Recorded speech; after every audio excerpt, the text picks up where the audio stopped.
And I brought 20 of them with me. They're sitting right over here.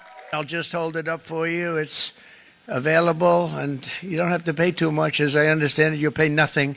It's a lot of work for something, actually, because it's a special book. It's frankly, it's very upsetting when you read it, when you see what people have been doing to us for 30 years. This all happened with no response from the United States of America, none whatsoever. But those days are over. Let me offer just a few examples of the vicious attacks our workers have faced for so many years. The United States charges other countries only a 2.4 tariff on motorcycles. Meanwhile, Thailand and others are charging much higher prices, like 60%. India charges 70%. Vietnam charges 75%, and others are even higher than that. Likewise, until today, the United States has for decades charged a 2.5 tariff. Think of that, 2.5% on foreign-made automobiles. The European Union charges us more than 10% tariffs, and they have 20% VATs, much, much higher.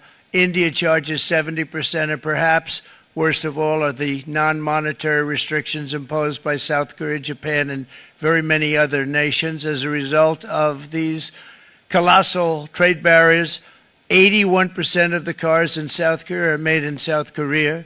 94% of the cars in Japan are made in Japan. Toyota sells 1 million foreign-made automobiles into the United States, and General Motors sells almost none. Ford sells very little. None of our companies are allowed to go into other countries. And I say that, friend and foe, and in many cases the friend is worse than the foe in terms of trade. But such horrendous imbalances have devastated our industrial base and put our national security at risk. I don't blame these other countries at all for this calamity. I blame former presidents and past leaders who weren't doing their job. They let it happen, and they let it happen to an extent that nobody can even believe. That's why, effective at midnight, we will impose a 25% tariff on all foreign-made automobiles. Brian, I'd like to have you come up here for a second, okay? I just see him sitting. He's been a fan of ours, and he understands this business a lot better than the economists, a lot better than anybody. Brian, say a few words, please, would you? Thank you, Mr. Thank you. President. It's a great honor to have you. Thanks. Thank you, Mr. President. I grew up just north of Detroit, Michigan, in Macomb County, known as the home of the Reagan Democrats. My first vote for president was for Ronald Reagan. I thought that was going to be the best president I ever saw in my lifetime until Donald J. Trump came along.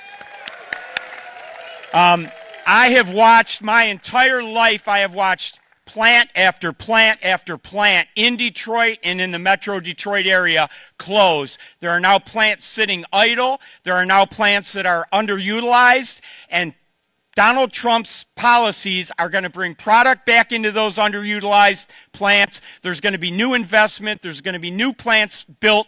And the UAW members, and I brought 20 of them with me, they're sitting right over here. We support Donald Trump's policies on tariffs 100%. So, Mr. President, we can't thank you enough. And in 6 months or a year, we're going to begin to see the benefits. I can't wait to see what's happening 3 or 4 years down the road. Thank you, Mr. President.